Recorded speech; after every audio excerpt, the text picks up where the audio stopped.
इससे बड़ा कोई अवसर नहीं हो सकता है, इससे बड़ा कोई महत्वपूर्ण समय नहीं हो सकता है। आपके फैसले, आपके निर्णय देश हित में, देश के विकास को गति देने वाले होंगे ही, ये मेरा विश्वास है। लेकिन ये मौका, ये चुनौती, ये अवसर, सब कुछ आपके सामने। आपको इस अमृत काल में देश सेवा का बहुत बड़ा, वाकई बड़ा अभूतपूर्व अवसर मिला। देश के लोगों का जीवन आसान हो, उनके जीवन से मुश्किलें समाप्त हो, ये आपकी प्राथमिकता होनी चाहिए। आप जिस भी विभाग में नियुक्त हो,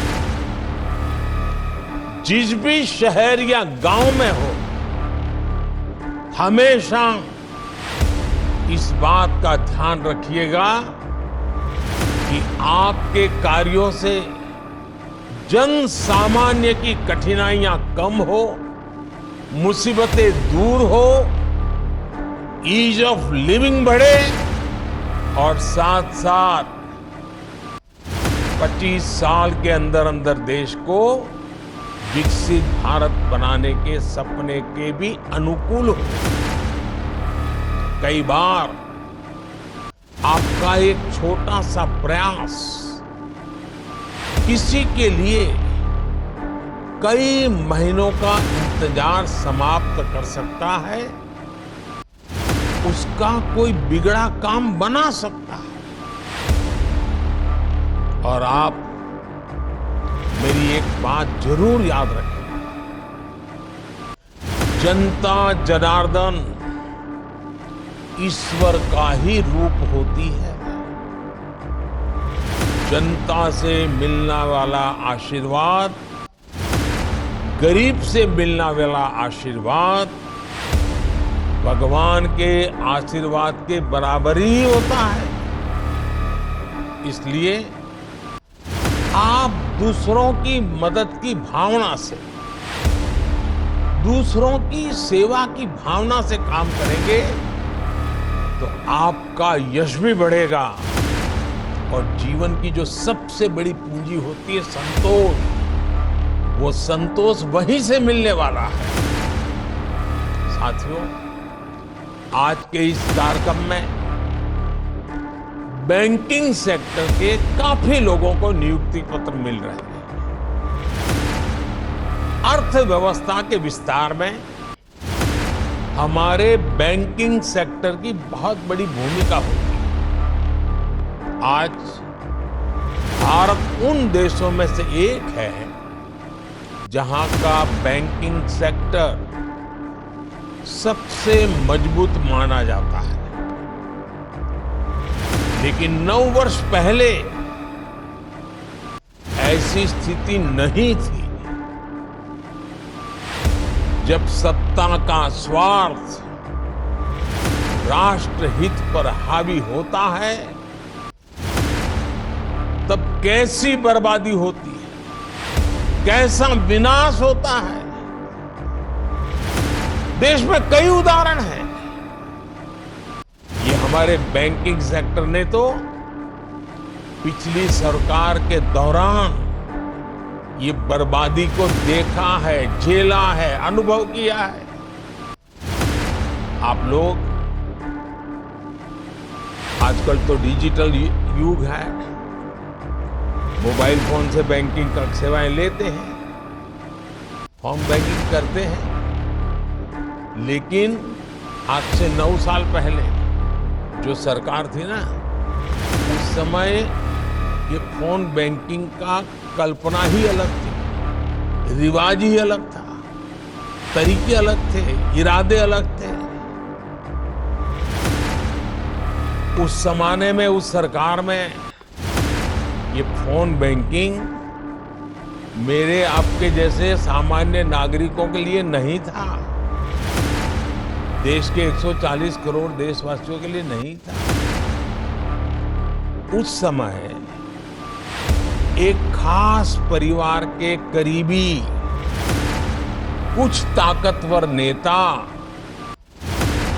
बैंकों को फोन करके अपने चहेतों को हजारों करोड़ रुपए का लोन दिलवाया करते थे। ये लोन कभी चुकाया नहीं जाता था और कागजी कार्रवाई होती थी। एक लोन को चुकाने के लिए फिर बैंक से फोन करके दूसरा लोन चुकाने के लिए फिर तीसरा लोन दिलवाना। ये फोन बैंकिंग घोटाला पहले की सरकार के, पिछली सरकार के सबसे बड़े घोटालों में एक था। पहले की सरकार के इस घोटाले की वजह से देश की बैंकिंग व्यवस्था की कमर टूट गई थी। 2014 में आप सबने हमें सरकार में आकर के देश की सेवा करने का मौका दिया। 2014 में सरकार में आने के बाद हमने इस स्थिति से बैंकिंग सेक्टर और देश को मुसीबतों से निकालना एक के बाद एक कदम उठा करके काम शुरू किया। हमने सरकारी बैंकों के मैनेजमेंट को सशक्त किया, प्रोफेशनलिज्म पर बल दिया। हमने देश में छोटे छोटे बैंकों को जोड़कर बड़े बैंकों का निर्माण किया। हमने सुनिश्चित किया कि बैंक में सामान्य नागरिक की 5 लाख रुपए तक की राशि कभी ना डूबे, क्योंकि बैंकों के प्रति सामान्य नागरिक का विश्वास पक्का करना बहुत जरूरी हो गया था। क्योंकि कई कोऑपरेटिव बैंक डूबने लगी थी, सामान्य मानवी की मेहनत का पैसा डूब रहा था और इसलिए हमने 1 लाख से उसको सीमा 5 लाख कर दी ताकि 99% नागरिकों को उनकी मेहनत की कमाई का पैसा वापस मिल सके। सरकार ने एक और महत्वपूर्ण कदम उठाया, बैंक्रप्सी कोड जैसे कानून बनाए ताकि अगर कोई कंपनी किसी न किसी कारण से बंद होती है तो बैंकों को कम से कम नुकसान हो। इसके साथ ही हमने गलत काम करने वालों पर शिकंजा भी कसा, बैंकों को लूटने वालों की संपत्ति जब्त कर ली। आज परिणाम आपके सामने है। जिन सरकारी बैंकों की चर्चा हजारों करोड़ के नुकसान के लिए होती थी, एनपीए के लिए होती थी, आज उन बैंकों की चर्चा रिकॉर्ड प्रॉफिट के लिए हो रही है। साथियों, भारत का मजबूत बैंकिंग सिस्टम और बैंक के प्रत्येक कर्मचारी, उनका काम पिछले 9 साल में सरकार के विजन के अनुकूल जो उन्होंने काम किया है वो हम सभी के लिए गर्व का विषय है। बैंक में काम करने वाले सभी मेरे कर्मचारी भाई बहनों ने इतनी मेहनत की, संकट में से बैंकों को बाहर लाए, देश के अर्थतंत्र विकास में अग्रसर होकर के भूमिका निभाई। और इन बैंक कर्मचारियों ने, बैंक के लोगों ने कभी भी मुझे और मेरे विजन को न नकारा न निराश किया। मुझे याद है जब जनधन योजना शुरू हुई तो जो पुरानी सोच वाले लोग थे वो मुझे सवाल पूछते थे, गरीब के पास तो पैसे नहीं, वो बैंक खाता खोल के क्या करेगा। बैंकों पे बर्डन बढ़ जाएगा, बैंक का कर्मचारी कैसे काम करेगा, भांति भांति के निराशाएं फैलाई गई थी।